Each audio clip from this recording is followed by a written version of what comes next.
इस दुनिया के अंदर हर एक कोई व्यक्ति हेल्दी रहना चाहता है, फिट रहना चाहता है, बीमारियों से दूर रहना चाहता है। कोई भी बीमार नहीं रहना चाहता। क्या आप बीमार रहना चाहते हैं? Of course not. तो फिर भी हम बीमार क्यों गिर जाते हैं? तो मैं उसके बारे में आज इस वीडियो के द्वारा समझाऊंगा कि न्यूट्रिशन की 5 ऐसी प्रोसेस होती हैं, अगर ये सही प्रकार से काम कर रही हैं तो हम फिट रह सकते हैं, हेल्दी रह सकते हैं, बीमारियों से मुक्त रह सकते हैं। तो आगे जाने से पहले मैं आपका स्वागत करना चाहूंगा। अगर आप पहली बार मेरे चैनल पे आए हैं तो मेरा नाम विशाल, मैं एक हेल्थ एंड वेलनेस कोच। 12 साल से मैं लोगों को मदद कर रहा हूं उनके फिटनेस एंड हेल्थ गोल को अचीव करने के लिए। तो अगर आप पहली बार आए हैं यहाँ पे तो आप मेरे साथ जुड़ सकते हैं मेरे चैनल को सब्सक्राइब करके। तो स्टार्ट करते हैं और समझते हैं वो 5 प्रोसेस ऑफ न्यूट्रिशन क्या है। 5 प्रोसेस ऑफ न्यूट्रिशन को समझने से पहले थोड़ा समझते हैं कि बीमारी क्या होती है और इसकी क्या स्टेजेस होती हैं और किस प्रकार से हम बीमार गिर जाते हैं। देखिए, बीमारी क्या होती है, डिसीज क्या होती है? जब आप अनकंफर्टेबल फील करते हैं, अनईजी फील करती है आपकी बॉडी, या हम बोल सकते हैं कि ऐसी एबनॉर्मल कंडीशन जो आपकी बॉडी ऑर्गन के ऊपर एक नेगेटिव इंपैक्ट डालती है जिसकी वजह से आप अनईजी फील करते हैं, इस पूरी प्रक्रिया को हम क्या बोलते हैं? बीमारी है या डिसीज हो गई या डिसीज है ये। अब डिसीज के 3 स्टेजेस होते हैं, acute disease, chronic disease and deadly disease. अब एक्यूट डिसीज जो है, इसको एक्चुअली डिसीज ना बोल के हम सिम्टम बोल सकते हैं। सिम्टम, आपकी बॉडी सिम्टम देती है। जैसे फॉर एग्जांपल आपके पास कोई 4 व्हीलर है, उसमें जो फ्यूल मीटर होता है, अगर फ्यूल कम हो रहा है, पेट्रोल कम हो रहा है, तो फ्यूल मीटर धीरे धीरे डाउन जाने लगता है और वो इस बात को बताने की कोशिश करता है कि फ्यूल खत्म हो रहा है, जल्दी से डलवा लीजिए, नहीं तो कहीं पे भी गाड़ी रुक सकती है। वैसे ही हमारी बॉडी सिम्टम देके इस बात को दर्शाती है कि आप कहीं ना कहीं उसका ध्यान रखने में फेल हो जा रहे हो। अगर आप अपनी बॉडी से एक अच्छा रिस्पॉन्स चाहते हो कि वो एनर्जेटिक रहे, आपका साथ दे, आपके सारे काम करवा के दे, बीमारियों से लड़े और आप अच्छा फील करें, तो आपको उसका ध्यान रखना पड़ेगा। तो आप कहीं ना कहीं ध्यान रखने में फेल हो जा रहे हो। जैसे फॉर एग्जांपल कॉन्स्टिपेशन आ गया, मतलब आपको फ्रेशअप होने में दिक्कत हो रही है, आप 2-3 दिन में फ्रेशअप होते हो और फ्रेशअप होने जाते हो तो बहुत अनकंफर्टेबल लगता है, पूरे दिन अनईजी लगता रहता है, कॉन्स्टिपेशन आ गया। अब कॉन्स्टिपेशन क्यों आ गया? क्योंकि आप फेल हो गए हो। किस चीज के लिए? आप पानी नहीं पी रहे हो, आप नींद नहीं ले रहे हो, इग्नोर कर रहे हो, रात भर जागे रहते हो, टीवी के सामने, मोबाइल के सामने बैठे रहते हो, स्ट्रेस आ गया, उसको मैनेज नहीं कर रहे हो, उसको इग्नोर कर रहे हो, आपको पता ही नहीं कि स्ट्रेस आ गया।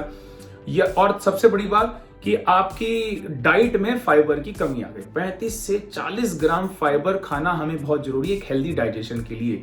तो ये 4 चीज में आप फेल हो गए हो, पानी नहीं पी रहे हो, नींद अच्छी नहीं है, स्ट्रेस आपका बहुत बढ़ गया है और फाइबर नहीं ले रहे हो, तो क्या हो गया? कॉन्स्टिपेशन आ गया। अब बॉडी सिम्टम क्या दे रही है? ये 4 चीज सही कर लो, बाकी सब सही हो जाएगा। हम इसको इग्नोर कर देते हैं और जब सीवियर होने लगता है तो हम इलाज कराने लगते हैं दवाइयों से, और उस वजह से क्या होता है कि ये जो हमारा सिम्टम था ये बीमारी में टर्न हो जाता है और ये क्रॉनिक डिसीज बन जाता है। क्या होता है? पाइल्स की बीमारी हमारे अंदर आ जाती है। फिर भी हम उन 4 चीजों को नहीं समझ पाते जो ध्यान रखना था, फिर हम उसका इलाज कराने लगते हैं और फिर कल को जाके पाइल कैंसर में कन्वर्ट हो जाता है। तो इस तरीके से हम बीमार गिरते हैं। और ऐसे ही बड़ी बड़ी बीमारी, किसी भी प्रकार का कैंसर हो, हार्ट अटैक हो, डायबिटीज हो, बीपी हो, इन्हीं 3 स्टेज से गुजरता है। तो अब हमें क्या करना है? हमें 5 प्रोसेस ऑफ न्यूट्रिशन का ध्यान रखना है और ये 5 चीजें अगर अच्छे से हो रही है तो हम हेल्दी रह सकते हैं, फिट रह सकते हैं, बीमारियों से दूर रह सकते हैं। समझते हैं, अब समझते हैं 5 प्रोसेस ऑफ न्यूट्रिशन को। तो 5 प्रोसेस ऑफ न्यूट्रिशन में क्या क्या होता है? पहला प्रोसेस होता है इंजेशन, दूसरा होता है डाइजेशन, तीसरा होता है एब्जॉर्प्शन, चौथा होता है एसिमिलेशन, 5वां होता है इजेशन, या इसको हम एक्सक्रीशन भी बोलते हैं। अब इनको समझते हैं, इनमें क्या क्या होता है। सबसे पहले इंजेशन में क्या होता है? इनटेक ऑफ फूड, खाने को हमने मुंह में ले लिया, दैट्स इट, इतने पार्ट को हम बोलते हैं इंजेशन। फिर दूसरा आता है डाइजेशन में क्या होता है? खाने को मुंह में लेने के बाद हम क्या करते हैं? उसको चबाते हैं। फिर सलाइवरी ग्लैंड से सलाइवा प्रोड्यूस होता है, वो उसके अंदर मिक्स होके फिर ओसोफोगस ऑर्गन, ये हमारी यहाँ पे नली होती है, इससे होता हुआ पेट के अंदर जाता है, स्टमक के अंदर जाता है। स्टमक में क्या होता है? गैस्ट्रिक जूसेस प्रोड्यूस होते हैं, हाइड्रोक्लोरिक एसिड बनता है HCl, जो उसको ब्रेक डाउन करता है खाने को स्मॉलर पार्ट में, कॉम्प्लेक्स से सिंपलर में लेके आता है। मतलब आप फैट खाते हैं तो फैटी एसिड बनता है, अगर आप प्रोटीन खाते हैं तो वो एमिनो एसिड बनता है। तो ये हमारा पेट के अंदर हो गया। फिर वो वहां से सिंपलर फॉर्म में होता हुआ छोटी आंत के अंदर जाता है। तो खाने को हमने चबाया, वहां से ओसोफोगस नली से होता हुआ पेट के अंदर सिंपलर फॉर्म में हुआ, ब्रेकडाउन हुआ और छोटी आंत में पहुंच गया। इस पूरी प्रोसेस को बोलते हैं डाइजेशन। तो इसलिए खाना हमारा डाइजेशन जो है वो हमारे मुंह से ही स्टार्ट हो जाता है। इसलिए हम बोलते हैं ना, खाने को ज्यादा चबा के खाना चाहिए ताकि हमारा खाना अच्छे से डाइजेस्ट हो। फिर तीसरा प्रोसेस होता है एब्जॉर्प्शन। अब खाना हमारा जो है छोटी आंत में पहुंच गया। छोटी आंत के अंदर क्या होता है, खाने में से न्यूट्रिएंट निकाले जाते हैं, न्यूट्रिशन निकाला जाता है, और ये काम करते हैं वेलाइज, फिंगर लाइक प्रोजेक्शन होती है वेलाइज, जो खाने में से न्यूट्रिशन को निकाल के ब्लड स्ट्रीम में डाल देती हैं, हमारे ब्लड के अंदर मिक्स कर देती हैं। तो खाने को न्यूट्रिशन, खाने में से न्यूट्रिएंट निकाला और उसको ब्लड स्ट्रीम में डाल दिया, इस प्रोसेस को बोलते हैं एब्जॉर्प्शन। एब्जॉर्ब हो गया मतलब ब्लड स्ट्रीम में चला गया।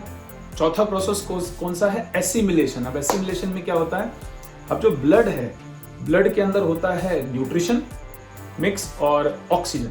ये ब्लड जो है न्यूट्रिशन एंड ऑक्सीजन को लेके हमारे बॉडी के सेल्स के पास जाता है। हमारी बॉडी 100 ट्रिलियन सेल से बनी हुई है, तो उनको न्यूट्रिशन चाहिए डेली बेसिस पे, उनको कोई कैलोरी नहीं चाहिए, उनको कोई गंदा खाना नहीं चाहिए, उनको हेल्दी न्यूट्रिशन चाहिए ताकि वो अपने ऑप्टिमम लेवल पे परफॉर्म कर सके।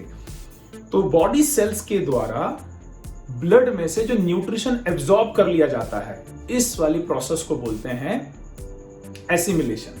मतलब हमारे सेल्स ने न्यूट्रिएंट ले लिए ब्लड में से और हमें एनर्जी फॉर्म करके दे दिया, हमारे अंदर एनर्जी आ गई, now we are feeling healthy, fantastic, है ना।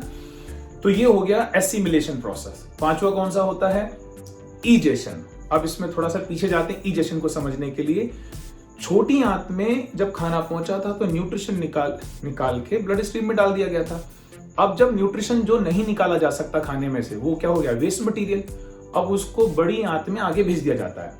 देखो कितनी सारी प्रोसेस हमारी बॉडी के अंदर चल रही है। बड़ी आंत को हम कोलोन भी बोलते हैं। अब उसके अंदर जो वेस्ट मटेरियल भेजा गया उसमें से और वाटर और मिनरल एब्जॉर्ब कर लिए जाते हैं और वो एकदम कंप्लीट सॉलिड एकदम वेस्ट मटेरियल बन जाता है, और वो आगे जाके रेक्टम में जमा होता है। जो बड़ी आंत के एंड में रेक्टम एक ऑर्गन होता है जहां पे पूरा वेस्ट मटेरियल जमा होता है। जब वो रेक्टम भर जाता है फिर हमारे ब्रेन के द्वारा मैसेज मिलता है और रेक्टम पे प्रेशर आता है। तो हम बोलते हैं ना हमारा प्रेशर बना है, सेकंड मेरे को प्रेशर आया है, तो क्या है, ब्रेन ने मैसेज दिया रेक्टम भर गया आपका। फिर वो एनएस के द्वारा वो सारा का सारा वेस्ट मटेरियल बाहर हो जाता है और हम फ्रेश अप हो जाते हैं। तो एनएस के द्वारा जो वेस्ट मटेरियल बाहर हुआ, इस पार्ट को बोलते हैं ईजेशन या इसको बोलते हैं एक्सक्रीशन। तो ये पूरी प्रोसेस इंजेशन से लेके ईजेशन तक, इंजेशन से ईजेशन तक बढ़िया तरीके से चलती रहे तो हम हेल्दी रहेंगे, हम फिट रहेंगे और हम बीमारी मुक्त लाइफ जी सकते हैं। और अगर हमें इसे सही तरीके से बनाना है कि हमारे 5 प्रोसेस ऑफ न्यूट्रिशन बहुत अच्छे से बना रहे, तो उसको कैसे बनाना है वो समझते हैं। अब समझते हैं 5 प्रोसेस ऑफ न्यूट्रिशन हमारी हेल्दी वे में काम करती रहे, सही तरीके से काम करती रहे, ताकि हम हेल्दी रह सकें, फिट रह सकें, बीमारियों से मुक्त रह सकें। तो उसके लिए हमें क्या करना चाहिए, मेरे अकॉर्डिंग 5 बातों का ध्यान रखेंगे तो हम फिट रहेंगे, हेल्दी रहेंगे, बीमारी मुक्त लाइफ जिएंगे, हमारी 5 प्रोसेस न्यूट्रिशन काम करती रहेगी। पहला क्या है, इनटेक ऑफ फूड पे हमें ध्यान देना पड़ेगा। पहला प्रोसेस क्या था, इंजेशन, मतलब इनटेक ऑफ फूड। अगर आप पान तंबाकू खाएंगे, स्मोकिंग करेंगे, ड्रिंकिंग लेंगे, कोल्ड ड्रिंक पिएंगे, फास्ट फूड खाएंगे, अगर आप सैचुरेटेड फैट लेंगे, अगर टी कॉफी का ज्यादा सेवन करेंगे, तो बताइए क्या इसमें न्यूट्रिशन है क्या? जब इस खाने में न्यूट्रिशन ही नहीं है तो छोटी आंत के अंदर न्यूट्रिशन कैसे निकाला जाएगा? छोटी आंत में से न्यूट्रिशन निकलेगा नहीं और वो ब्लड स्ट्रीम में जाएगा नहीं, आपके सेल तक पहुंचेगा नहीं, सब खराब हो जाएगा। मतलब बॉडी को न्यूट्रिशन ही नहीं मिला। अब विटामिन ए है, विटामिन ए हमें डेली 2700 mcg के आसपास लेना चाहिए। अगर आप ऐसी डाइट खा रहे हैं जिसमें विटामिन ए 2700 mcg नहीं है, तो उसकी कमी क्या होगा, आपके सेल्स तक विटामिन ए नहीं पहुंचेगा, आपकी आंखों में सूजन आना, आपकी रेडनेस आना, ड्राई हो जाना, नाइट विजन खराब हो जाएगा। 1200 mg के आसपास हमें डेली कैल्शियम खाना चाहिए। अगर आपके सेल्स तक एसिमिलेशन, न्यूट्रिशन से लेके जो एब्जॉर्प्शन से लेके जो एसिमिलेशन था, अगर आपके बोन सेल्स के पास, मसल सेल्स के पास, टीथ सेल्स के पास अगर 1200 mg के आसपास कैल्शियम नहीं गया तो दांत खराब, हड्डियां कमजोर होनी स्टार्ट, उनकी डेंसिटी खराब हो जाएगी, और कैल्शियम आपके मसल्स के कॉन्ट्रैक्शन में भी काम करता है, वो भी खराब हो जाएगा। मैग्नीशियम नहीं खाएंगे, मैग्नीशियम नहीं पहुंचा सेल्स तक, क्योंकि क्यों नहीं पहुंच रहा, क्योंकि आप डाइट में ले नहीं रहे, उसकी वजह से आपकी मसल रिलैक्स होती है, नहीं हो पाएंगी। क्रोमियम नहीं खाएंगे, 55 mcg के आसपास क्रोमियम बहुत जरूरी है हमारे शुगर लेवल को रेगुलेट करने के लिए, तो डायबिटीज की दिक्कत हो सकती है। और ऐसी अगर आप हेल्दी ओमेगा 3 नहीं खाएंगे तो आपको हार्ट, आपकी स्किन सब अफेक्टेड हो जाएगा, आप समझ सकते हैं। तो हमें एक ऐसा फूड खाना है जिसमें प्रोटीन है, जिसमें हेल्दी कार्बोहाइड्रेट है, हेल्दी फैट है। हमारी कैलोरी, हमारी इंटेक, डेली इंटेक कैलोरी जो है हमारी, वो पता होनी चाहिए। हमारी कैलोरी का 30% भाग प्रोटीन से आना चाहिए, 40% हेल्दी कार्बोहाइड्रेट से आना चाहिए और 30% फैट से आना चाहिए। 13 विटामिन खाने हैं और 19 के आसपास हमें मिनरल्स लेने हैं। हमें 35 से 40 ग्राम फाइबर खाना है। अगर आप एक ऐसी डाइट खा रहे हैं जिसमें फाइबर डेफिशिट है तो आपको कॉन्स्टिपेशन की शिकायत होगी, क्योंकि वो आपकी आंत को साफ सफाई, खाने को, बाउल मूवमेंट को आगे ले जाने का काम करता है। प्रोबायोटिक्स नहीं खाएंगे तो आपके बैक्टीरिया का बैलेंस बिगड़ जाएगा। हेल्दी और अनहेल्दी बैक्टीरिया जो होते हैं, गुड एंड बैड बैक्टीरिया, उसकी वजह से ब्लोटिंग होना, एसिडिटी बनना, डाइजेशन का प्रॉब्लम होना स्टार्ट हो जाएगा। तो समझो कितना इंपॉर्टेंट रोल अदा करता है। अगर न्यूट्रिशन नहीं खाएंगे पूरी प्रोसेस बिगड़ जाएगी। तो पहली चीज हमें इस बात पे ध्यान रखना ही पड़ेगा। दूसरा, वाटर इंटेक आपको अपना अच्छा करना पड़ेगा। अब आपने ये तो सुना होगा कि हमारी बॉडी का लगभग वेट का 70% के आसपास पानी होता है, पर आपको पता है इसके अलावा भी हमारा जो ब्रेन है और हमारा जो हार्ट है लगभग 73% वाटर ही है। हमारी स्किन लगभग 63% वाटर है। हमारे जो लंग्स हैं 83% वाटर है। हमारी जो मसल है 79% वाटर है। तो हमारा स्टमक हेल्थ, हमारी skin health, hair health, urinary health सब अफेक्टेड हो जाएगा अगर हम पानी नहीं पिएंगे। तो दूसरी चीज, 3 से 4 लीटर पानी या 20 केजी वेट पे 1 लीटर पानी पीना बहुत जरूरी है। तीसरा चीज हमें क्या ध्यान रखना है, हेल्दी स्लीप। 7 से 8 घंटे की हेल्दी स्लीप होनी बहुत जरूरी है। जब हम सोते हैं तो हमारी बॉडी को रेस्ट मिलता है, रिपेयर होती है, रिन्यू होती है, हमारा इम्यूनिटी पावर बहुत अच्छा होता है, हमारे डाइजेशन को ब्रेक मिलता है। और जैसे कोई गाड़ी, कोई भी 4 व्हीलर 2 व्हीलर वर्कशॉप में रिपेयर होने के लिए जाती है, वैसे ही हमारी बॉडी रात के सोने में रिपेयर होने पे जाती है। तो रिपेयर नहीं होगी तो हमारा पूरा प्रोसेस बिगड़ जाएगा, हम अनहेल्दी फील करेंगे, लो एनर्जेटिक फील करेंगे। तीसरी चीज सुधारनी पड़ेगी। चौथा क्या है, फिजिकल एक्टिविटी आपको करनी पड़ेगी। फुल डे एक्टिव रहिए, ज्यादा बैठिए मत, चलिए, थोड़ा वॉकिंग कीजिए, एक्सरसाइज कीजिए। उससे हमारी पूरी बॉडी हेल्थ और हमारी पूरी प्रोसेस जो है 5 प्रोसेस, उस पर बहुत बड़ा पॉजिटिव प्रभाव गिरता है। और 5वां लास्ट क्या है, पॉजिटिव माइंडसेट। आपका माइंडसेट रहना बहुत जरूरी है। आप जब पॉजिटिव रहते हैं, यहां से अच्छा सोचते हैं, बॉडी पे असर आता है, पूरी 5 प्रोसेस पे असर आएगा, आपके डाइजेशन पे असर आता है, आपके स्मॉल इंटेस्टाइन के ऊपर असर आता है, आपके ब्लड के ऊपर असर आता है। जब आप अच्छा सोचते हैं तो उसके लिए आप बुक पढ़िए, पॉजिटिव कम्युनिटी ज्वाइन कीजिए, आप उसके अलावा अच्छे लोगों के बीच में रह सकते हैं, अपने गोल पढ़िए। तो ये करना बहुत जरूरी है।